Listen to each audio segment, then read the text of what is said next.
If people have the tools they need and the support that they need to make it better, it'll get better. My name is Riddy, and I'm a college student. I was born in Mississippi. I spent most of my life in Ohio, and then I stayed in Ghana for 5 years, and then I came back to my biological family and in foster care. I had an unhealthy/unsafe home, and my mother was always abusive. When I came back from Africa and I discovered that I was like queer or whatever, I think I already had this attitude where I was like, I don't really care what my family thinks, I just want to get away from them.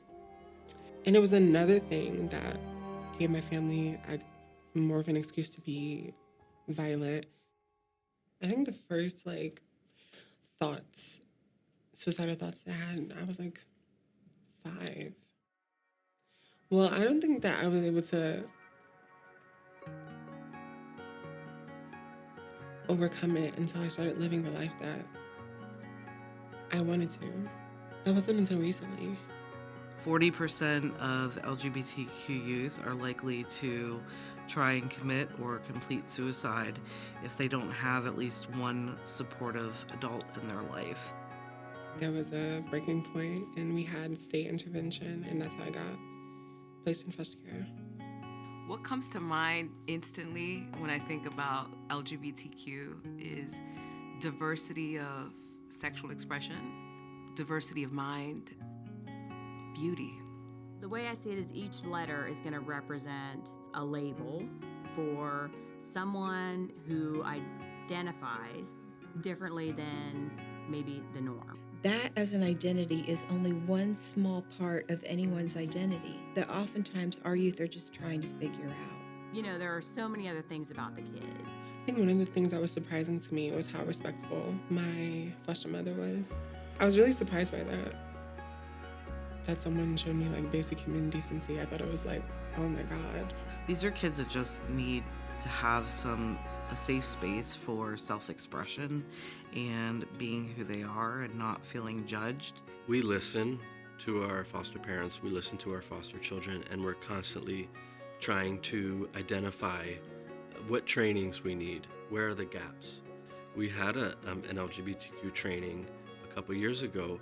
A lot of the stuff was new to people, and we realized we need to do this more often. I have a foster parent brand new foster parent, one of the first teens they wanted to place in his home identified as LGBTQ. And he said, I am accepting of it. He was concerned about having the child in his home because he was like, can I help him? I've never had experience. I've had friends, but am I gonna be able to help him? And I assured him that, yes, you can do this. And almost 2 years later, that teen is still in his home. He's flourishing, involved in multiple extracurricular activities, feels free to express himself, and is getting ready to turn 18 and age out.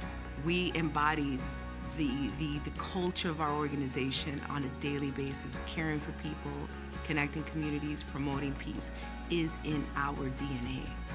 Promoting peace by way of properly supporting and training our foster parents, not letting them struggle needlessly. We're gonna show up for you. When you have that call at an untimely hour, we're there for you.